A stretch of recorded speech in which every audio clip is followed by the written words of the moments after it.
बिस्मिल्लाहिर्रहमानिर्रहीम।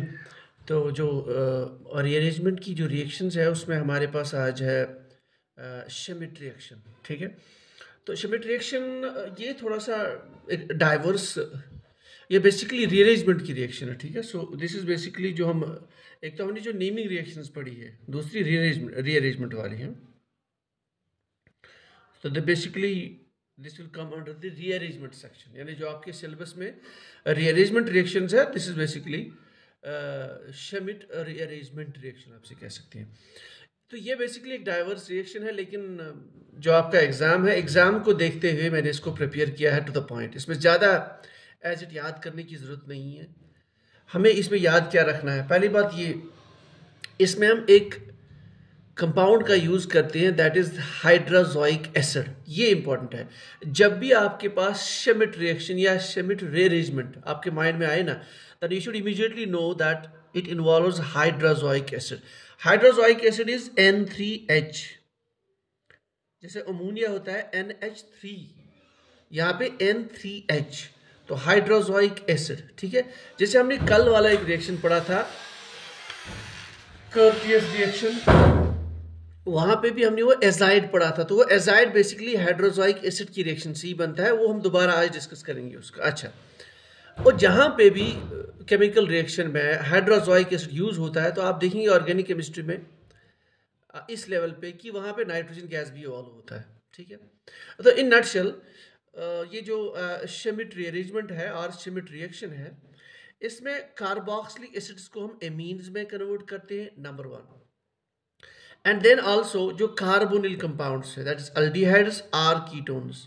So aldehydes or ketones will get converted to nitriles and amides. बस इतना आप याद रख लीजिए, इसमें और भी बहुत सारी चीजें हैं बट इतना इनफ है।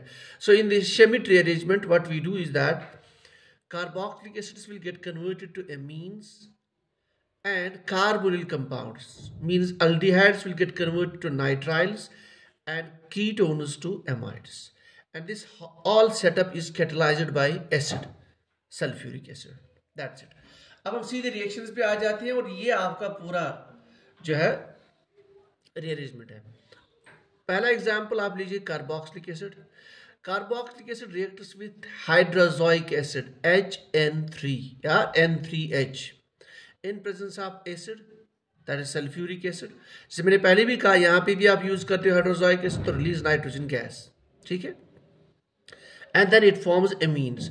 तो ये जो पोर्शन है ना, इसको आपको रिमूव करना है, ये वाला एज कार्बन डाइऑक्साइड गैस, इसका भी आपको रिमूव करना है एज N2। तो यहाँ पे वो NH और H आएगा यहाँ पे, तो इट विल गेट एमीन।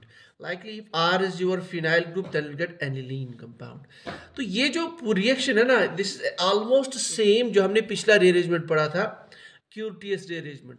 तो सेम पहले स्टेप में क्या होता है, यहाँ पे एसाइल एजाइड बन जाता है, यानी इसकी जगह ये एजाइड ग्रुप आता है N3 इसकी जगह। फिर वही एसाइल एजाइड में जो आपका आइसोसाइनेट बनता है, same as the previous reaction, that's the Curtius reaction. तो फिर वो जो आपका आइसोसाइनेट है, उसी आइसोसाइनेट पे आपका न्यूक्लियोफाइल वाटर ऐड हो जाएगा, and that you will get amines. तो इन नटशेल जो आपका कार्बोक्सिलिक एसिड है, in presence of hydrazoic acid and catalysed bye acid, the product is amine, number 1। अब आते हैं दूसरे पे। अगर आपके पास कार्बोनिल्स हो, कार्बोनिल्स में aldehyde and ketone. So if you have aldehyde, बहुत इजी है, आपको बेसिकली क्या करना है, यहाँ पे ये आपका कार्बन है, तो ये जैसे मैंने कहा कि आप हाइड्रोजोइक एसिड यूज करते हो ना, तो यहाँ से भी N2 आप रिमूव कर लो, तो एक N बचा, तो उसको आप यहाँ के लेके आ जाए यहाँ पे। So that is your nitrile, और it release this in the form of water, so you'll get nitrile, RCN। so aldehydes will give nitriles or cyanides। अगर आपके पास अब कीटोन है, तो कीटोन में आपको इंसर्ट करना होगा वो NH फ्रेगमेंट।